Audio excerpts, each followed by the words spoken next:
Aha, you can hear me now, can't you? Ah, my mic was on a different thing going on. Sorry about that. So let me start that over again. I tell you what, let's just start this. Can you hear me now? William Jacqueline, I hope you can hear me now because that would be really busted if you couldn't. I tell you what, let's start the show all over again. Oh, now you can. Y'all missed my little intro and everything. All right. But you can see everything, right, William Jacqueline? Right. Okay, cool. So let me just start over and say, I'm Carla Renata, aka the Curvy Film Critic. This is my first time going live. You know, there's bound to be some hiccups here and there. Even though I tested everything out and practiced it ahead of time, I'm doing it by myself, so I'm bound to have some clunkers. So thank you so much for bearing with me. If this is your first time here, you can click the notifications on Facebook Live, Twitch, and YouTube. I go live every Sunday at 5 o'clock Pacific time, 8 Eastern, 7 Central. That is the situation. If you are not familiar with me, I am an actress and a film critic. I am on the #1 Superstore. I'm on the #1 sitcom on NBC called Superstore. I have a recurring role over there as Janet. I've been for the last 4 seasons. I also am a member of the African American Film Critics Association, the Online Association of Female Film Critics, the Critics' Choice Association, or the BFCA as they used to be called. I'm also a member of the Alliance of Women Female Journalists. Yeah, something like that. AWFJ. I always get their acronyms mixed up because there's so many of them. And you can catch me sometimes here in Los Angeles if you're based in LA on Fox 11 LA doing film pundit expert work there. And I write for Variety every once in a while. I do op-eds for Variety. I do op-eds for RogerEbert.com. I do op-eds for a variety of people. So you can catch all of my information there. I'm glad that I could see the chat room so that y'all can tell me, because I would have just been talking and y'all wouldn't have seen nothing, and I would have thought I was just jamming all by myself. But this is what we're going to do today. I don't have any guests today. And so what I had planned to do for today is because it's James Baldwin's birthday. So I planned on doing a deep dive into the works of James Baldwin, whose books have been made into a few motion pictures here and there. I also wanted to talk about 2 documentaries, Immigration Nation and Stockton on My Mind, in addition to, we got to go in and talk about Miss Beyonce, honey, and Black is King. We got to break that down. So before we get into any of that, let's talk about the Emmy nominations that dropped this week. There were a plethora of them, and a whole bunch of Black people were nominated. We had some double nominations, so I won't go into the long list of everybody that was nominated, but I just have to acknowledge these people that got double nominations, because it's hard enough to get 1 nomination, let alone 2. If you Black too, get out of here. So let's give a big ups and a shout out to Miss Tiffany Haddish. She got 2 nods for They Ready and for Black Mitzvah, her Netflix comedy special. Dave Chappelle got 2 nods for the Mark Twain special they did honoring him, and for his Netflix special, Sticks and Stones.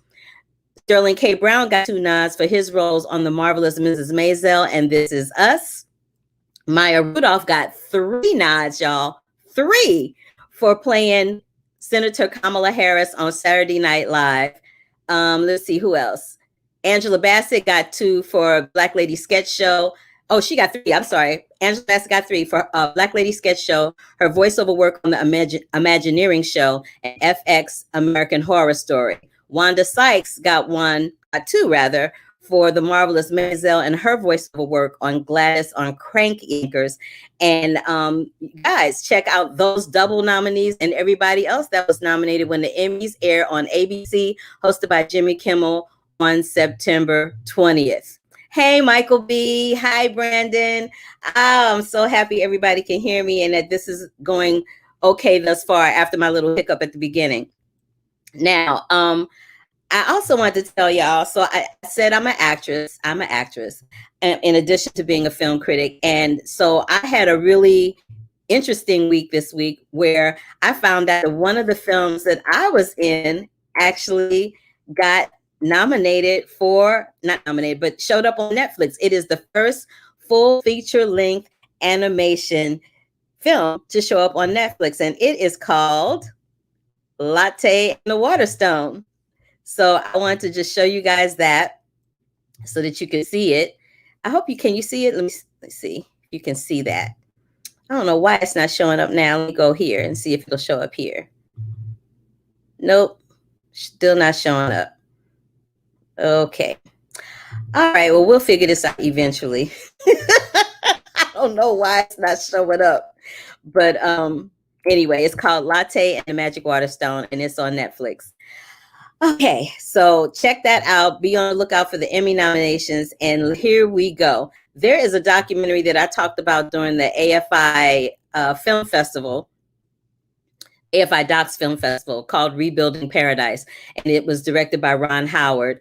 And I talked about it before, but now you guys can actually see it. It is now streaming on the Nat Geo channel, which is part of the whole Disney Plus package. So if you have Disney Plus, you have you have Nat Geo under there, and you can stream Rebuilding Paradise. Now, what is Rebuilding Paradise about?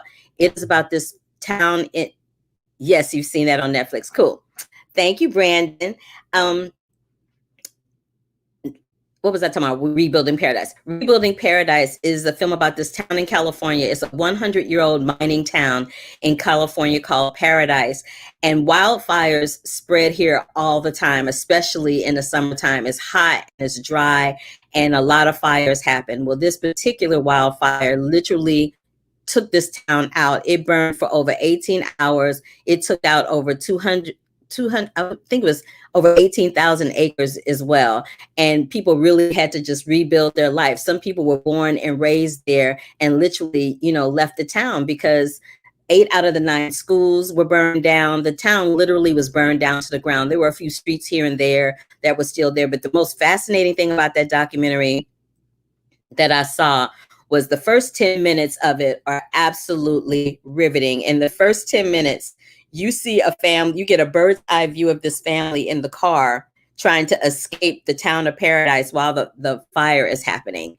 And it is just, it's so heartbreaking. It's really heartbreaking. And it makes you realize just how fortunate we all are. Even though we are all living in a pandemic, we are still very fortunate to not to have had to go through that.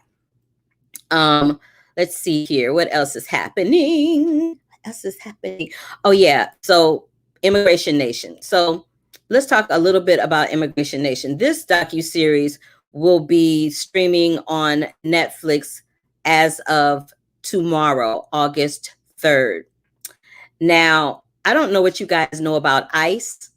I don't know what you know about the Trump administration in regards to ICE, but this particular Netflix documentary is directed by Christina Clusial and Saul Schultz, and it breaks down the inner workings of ICE. I mean, the inner workings from all different vantage points, from the protesters to the people that treat it like it's a Nazi camp, to the people that have families and are a little more empathetic, and to those who are getting arrested and those who are doing the arresting. So I don't know if you guys know, but in 2003, ICE was established then, and there were only 8 units of ICE, 8 units of ICE people established then, or 8 ICE units established in 2003.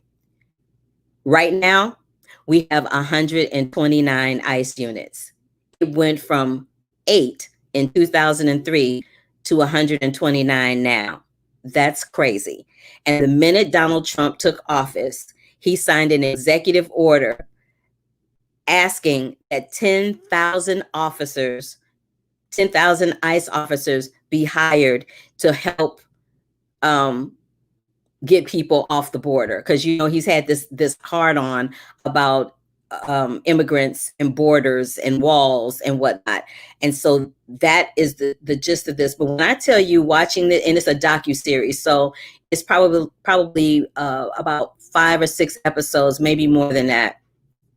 And each episode deals with a different vantage point or a different issue that happens within the course of that whole situation. Y'all, I was crying because I could not imagine being a little girl and having my mommy or my daddy arrested and them pulling us apart, and me not knowing where they are, they not knowing where I am, and the fear and the uncertainty that lies around that. This docuseries wore me out. I had to, after 2 episodes, I had to kind of tap out because it was too emotional for me to watch. And I know as a journalist and a film critic, I'm not supposed to be emotional, but as a journalist and a film critic, for me personally, if it doesn't touch my heart and it doesn't make me think, and I don't feel some kind of way, then in my opinion, the filmmakers haven't done their jobs. And I feel like Christina and Shaw have done more than adequately done their jobs with this particular docuseries. So it's called Immigration Nation, and it is going to be streaming on Netflix as of August 3rd. Now, and I should also add that on June 2018, because of all the different protests and rallies and things that happened that were against what Donald Trump was doing, he signed an executive order in 2018 ordering the edging of this practice of snatching people at the border. But, you know, as we still know, there's still some of that going on. So, you know, just put these people in your prayers, and put all Americans in your prayers, because we're going through it, y'all. We're going through it right now, and it is just a really tough way to be in these United States of America. Stockton on My Mind is a documentary that's streaming on HBO. It deals with this young man named Michael Tubbs. Now, Michael Tubbs is an anomaly because statistics said that this was a young man who was supposed to be in prison. Statistics said that he was not supposed to be successful. Statistics said that he was not supposed to graduate from college or have any kind of future or have any kind of normal life as we label normal in America, right? This young man had a father who has the same name as him, Michael Tubbs Sr., who was incarcerated. Why was he incarcerated? Because he was trying to do something for his family. He was trying to get help for his baby daughter, and in the process of that, ended up getting arrested. And because he didn't have adequate legal representation, he had the book thrown at him, and he is serving a really long sentence in jail. Michael's mother, as a result of this, ended up being a single mom, because at the time that this was going on, I think Michael might have been 7 or 8 years old. And so she had to raise him by herself. At the time, she was in high school.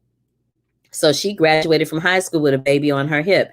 And it was his life's long dream to watch another mother who had a dream like his mom to walk across a high school stage, whether she had a baby on her hip or not, and get an education. So he made sure that there were, he went, so let me backtrack. He went to Stanford University, graduated. He's now a father. He's now a husband. He is now mayor of Stockton, California. He went and got his education and came back to his hometown to give back and to do whatever he could to make sure that his hometown had a fair shake and that the kids in his hometown had a fair shake. And it didn't help that he got some friends in high places like, you know, I don't know, Oprah Winfrey, Iyanla Vanzant, Common, President Obama, you know. He had all these people in his corner and they made a difference, but not everybody is as fortunate, and he knows that. So that's why he is putting his money where his mouth is. He established a fund in the city of Stockton, California, and people refer to it as free money. So it's basically a program where, you know, the average American, if you have a $400 emergency, most people can't even afford that.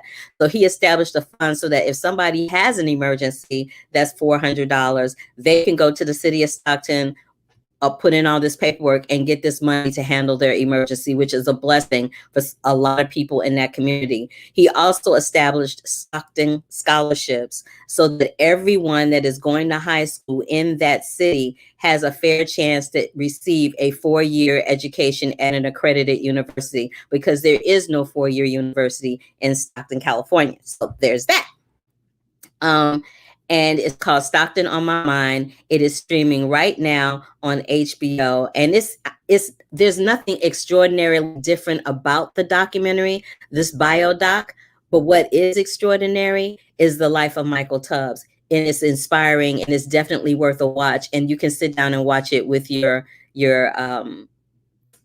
family and your friends and inspire them. Thank you, Michael B. I'm glad you're going to add that to your list. Hello, Dolores Leach. It's so wonderful to see you here as well. Yay. And Brandon is telling me Transformers War for Cybertron Siege, which is also on Netflix. And he says that is awesome as well. So let me say that name again, because I know I butchered it. Transformers War for Cybertron Siege is also on Netflix. And check that out, in addition to Latte and the Magic Waterstone. All right. Now let's get into what I said I wanted to talk about, a mini deep dive of the work and films of James Baldwin before we get into Queen Bee, Lady Beyonce. Now, I wanted to talk about James Baldwin because I know a lot of people that watch this show are not familiar with James Baldwin. And I remember specifically when If Beale Street Could Talk, another film that was made from a James Baldwin novel.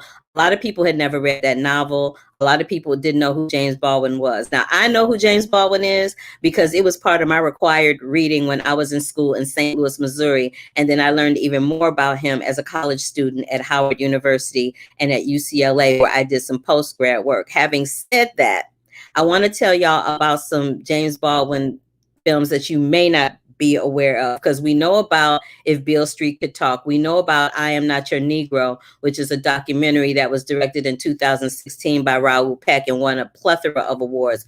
What y'all may not know is about this one film that was based on a book that James Baldwin wrote called Go Tell It on the Mountain. Now, the book was written in 1953 and it was banned, like a lot of his books were. That book was banned, as well as, let me see, what was the other book of his that was banned? I wrote it down. I can't find it right now, though. Oh, Native Son. Native Son and Go Tell It on the Mountain were books that were banned for a variety of reasons. But Go Tell It on the Mountain is the journey of a Southern family that moves to a big city, i.e. Harlem, New York, and seeking both salvation and understanding. And there's a young boy that's struggling to earn the approval of a righteous and often unloving stepfather. It's a semi-autobiographical story of James Baldwin. Now, it stars, are you ready? Roll up your sleeves and get ready for this cast list because it's epic. The film starred, the 1984 film version starred Olivia Cole, who was in Roots, if you've ever seen Roots. Olivia Cole, Paul Winfield, who was in Sounder, Rosalind Cash, Ruby Dee, Linda Hopkins, who was a Tony winner on Broadway, Ving Rhames, Douglas Turner Ward, who was the founder of the Negro Ensemble Company, CCH Pounder, Alfre Woodard, Kadeem Hardison. All of these people are in this film, which was on television in 1984. It was a telepic, and it was directed by Stan Lathan, Sanaa Lathan's father. If you can find it, because I scoured the internet trying to find it, and I couldn't find it. If somebody finds it and tells me where it is, by the time I finish within the next 5 or 10 minutes, I'll be able to tell you where to find it. And if not, you can go to any of my social media and I will put it up there because it's an important piece to watch. And it's an important piece to be aware of. Now, it was banned in a Hudson Falls, New York school because they said that the book had recurring themes of rape, masturbation, violence, and degradation and degrading treatment of women. A lot of James Baldwin's books deal with those themes. But during that time that book was released, you have to remember, this was 1953. So in 1953, Black people still couldn't go to the same bathrooms as white people. You couldn't ride a bus. You couldn't eat in a restaurant. The name of the movie and the book is called Go Tell It on the Mountain. Go Tell It on the Mountain. So that is what the name of it is.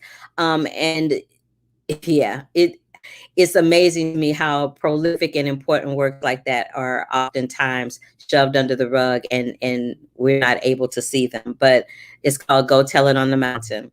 Now, another one of his that I know I mentioned I Am Not Your Negro, but check it out, because that documentary is also based on a book, and you can find that just literally playing just about anywhere. I Am Not Your Negro. I also want to tell you guys, while we're on the subject of James Baldwin, and in remembrance of Representative John Lewis, who passed away this week, one of the forefathers of the civil rights movement. I just want to tell you guys about a couple of other projects. One project that I interviewed some subjects for is called Whose Streets? WHOSE Streets. It's directed by Sabah Folian and Damon Davis. Damon Davis is from St. Louis, Missouri, specifically Ferguson. And this particular documentary gives a unflinching look at how the police killing of 18-year-old Mike Brown. Remember him? So before George Floyd, there was Mike Brown and a plethora of other people. But just like with George Floyd, Mike Brown's death sparked a national and global movement as well. I highly, highly, highly suggest you take a look at that documentary, Whose Streets. I also suggest you take a look at Free Angela. Free Angela, it's called Free Angela and All Political Prisoners. It is a documentary that deals with Angela Davis. It was directed and written by Shola Lynch. It chronicles the life of Angela Davis from the time she was a young activist to her college years now. She is now a 76-year-old woman who is a professor emerita at University of California, Santa Cruz. And she's the author of over 10 books on class, feminism, and the United States prison system. So you should check. You can rent the movie. Okay, cool. Which movie on Amazon Prime, Michael B? Go Tell It on the Mountain or Free Angela? So that's Whose Streets and Free Angela. Two more that I want to talk about in association with Free Angela. There's a film called The House on Cocoa Road. It is directed and written by Damani Baker. Now, and it's been purchased by Array, Ava DuVernay's company. So you can probably find information about The House on Cocoa Road, COCO, on her site. Damani's mom, Fannie Houghton, had to escape America and move to another country during the time that all this stuff was happening with Angela Davis, and she helped hide Angela Davis's sister. Thank you. So Go Tell It on the Mountain is available for rent on Amazon Prime for $3. Thank you, Michael B. But The House on Cocoa Road, if you want to know more about that whole period of time dealing with Angela Davis, and this is why Angela Davis is popular, and this is why her name is so integral to the movement. Angela Davis was a social activist. She became a social activist mostly because there was a botched kidnapping that she was involved in. It ended up with a shootout, 4 people dead, and her name ended up on the FBI's most wanted list, top 10 most wanted list. Check out Free Angela so that you can learn more about her. And of course, this is another, and last but not least, this is another documentary that nobody ever talks about. We talk about Spike Lee here at the Curvy Critic all the time. I'm a huge fan of his work, a huge fan of his cinematography library. I think that the work that he does on film is so incredibly important. It gives Black people a voice, and it gives people who are not Black a glimpse into what it is like to be in our skin and feel and experience all these things that we feel and experience as a person of color in the United States. But another film that is right in line with the civil rights movement is a film called Four Little Girls. It's a documentary that Spike Lee made, very little known documentary. A lot of people don't talk about it, but it deals with the notorious racial terrorism, domestic terrorism of an African-American church that was bombed during the civil rights movement, and 4 little girls lost their life during that particular event. So just to recap for you guys, those films are Whose Streets, Go Tell It on the Mountain, Free Angela, The House on Cocoa Road, and 4 Little Girls. Now let's get into Miss Beyonce, honey. So I love Beyonce, and I love Beyonce mostly because she's a Virgo, and I am too. So I love her for that. I love the fact that this new concept, this visual concept album that she did, Black is King, it was directed and produced and stars Beyonce. Now, that's not anything new. She did the same thing with Homecoming. She did the same thing with Lemonade. What is new is that she took the premise of The Lion King and turned it into a visual concept album using some little lines here and there from The Lion King. And y'all know how I feel about The Lion King. I talk about it all the time. So let's just deep dive into this really quickly. She has the entire Carter clan, Jay-Z, her mama, Miss Tina, Kelly Rowland, her best buddy from Destiny's Child. She's got Blue Ivy in there. She's got her twins in there. She has costumes that have been designed from all African-American designers. Those clothes that she is wearing in this video are bananas, and they're gorgeous and unique looking, and they're just so yummy. One of my favorite ones is this scene that looks like a scene out of like Little Women, where all the little Black girls have on these pastel period dresses. It's so pretty. And then there's this other scene where they're all in this blood red, and they're speaking about the blood and dancing and doing these really intricate, difficult gang and African dances, which are just fabulous, and I loved every single moment of it. But Black is King is giving an homage to Black people during a time where Black people, our skin color, our integrity, who we are just innately as people, is being challenged on this earth.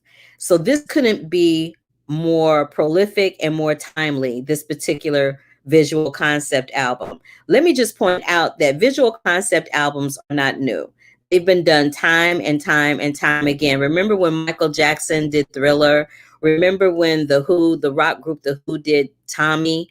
Remember when Pink Floyd did theirs? Remember when Prince did Purple Rain? Purple Rain is a concept album. Remember when the Beatles did Hard Day's Night and made that into a film, and that was a big, huge cultural phenomenon at the time in the 60s. I think it was like 1964. So concept albums are not new, and the way that musical artists use concept albums are not new. What is new is the fact that the Black culture Black people around the globe are being educated to some extent about Black culture through a visual concept music video film. That's what's different. And I think that she does. Hi, Lord Bagel 78. I think that this is how she takes the time to honor who she is as a woman, honor who she is as a mother, honor who her mother is, honor what she's learned from her mother and father. Hi, William Schneider, and honoring how she is taking all of this to a whole new level while honoring the resilience of Black people, starting all the way down from Africa to hip hop to The Lion King. She shows her spirit video. There's a couple of videos that she dropped prior to Black is King that she's now dropping with this one, Black is King. But when I tell you, it is cinematically the most beautiful thing I've ever seen. It was absolutely gorgeous. I'm waiting for Beyonce to do a feature film. I feel like Lemonade and Homecoming and Black is King is like the precursor to her directing a feature film. And I'm like, Beyonce, if you watching this, your girl is right over here. I'm just saying, hook a sister up. But I'm just saying, hook a sister up. But yeah, I thoroughly enjoyed it. Now, I'm not gonna lie. There were a couple of times during the course of this, like from the beginning to the middle, I was kind of there, and then they lost me for a second, but then I got right back in, and I was all about it. I love that she used all different types of music. I love the different primary color, the way her use of primary colors and pastels, and how she used the plains of Africa to inform and build out the scenes in which they were dancing, navigating in. It was absolutely just beautiful. It was a beautiful homage to Black people. And, if y'all are in the chat room, tell me what you think about it, because I loved it. William Schneider, 12345, who is watching via Twitch, says in the chat room, just want to say I apologize for my white privilege, and hopefully you get justice over there in USA for George Floyd. William Schneider, thank you for saying that. I hope that we get justice over here for George Floyd too. What country are you watching in? Let me know. And this is the thing. Most people that privileged being white didn't know that they were privileged being white because it was their everyday existence. They didn't know any different, just like you. So while I appreciate you apologizing, you know, it's a process and everybody is going to have to get to it in their own time. And yes, I do hope that we get to it sooner than later. You're in Germany. Oh, I've been to Germany. I love Germany. I love eating over there. It's good. So thank you for that. Thank you. And he asked, what would justice look like? Justice would look like everybody teaching and dealing and navigating and talking to and treating people like human beings, as opposed to approaching someone and making an assumption based on the color of their skin. It happens all the time. So that's, for me, in my opinion, that's what justice would look like. So that is it for this edition of the Curvy Critic with Carla Renata here at YouTube, Twitch, and Facebook Live. I'm sorry about my little hiccup at the beginning. You know, it's a process, child. I have to work it out. But I do appreciate that all of y'all took the time to join in and holler at a sister and say hello. I really do. I really appreciate it. And this is a process. I am usually over at Black Hollywood Live. Black Hollywood Live is taking the time to shut down for the summer because their engineers and their producers over there have been working really, really hard during this last 4 months of the pandemic. And they kind of needed a break. They were working nonstop, nearly, you know, doing 16, 18-hour days. And so I know that I am, you know, somewhat savvy and that I get to do this somehow on my own, and I'm getting better at it. It's a process. So probably by the time they go back up, I'll have it all together. Hi, Rob Lauderstein. It's good to see you too. But yeah, so I'm going to end the broadcast now. And what I would like to tell you guys is, again, if this is your first time watching me do this, please, please, please click the notification button, whether you are on Facebook Live, whether you are on Twitch, whether you are on YouTube, so that you know that I go live every Sunday at 5 o'clock Pacific time, 8 o'clock Eastern, 7 Central. And that's it. Now, I do have an interview with Russell Crowe that I have been holding on to for a couple of weeks because they keep pushing the film back. But as soon as they say it's all steam go, I will show you an interview that I have with Russell Crowe and Karen Pistorius from a film that's coming out called Unhinged. But until then, y'all, I just want to say bye. It's your girl, Carla Renata, aka the Curvy Film Critic. You can check all my written reviews at thecurvyfilmcritic.com.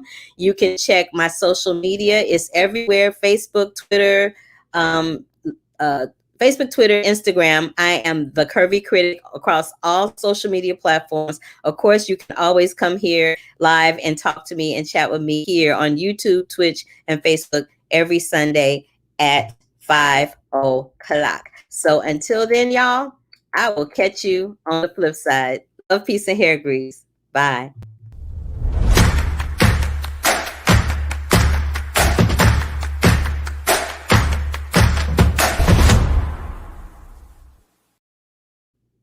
And I'm back.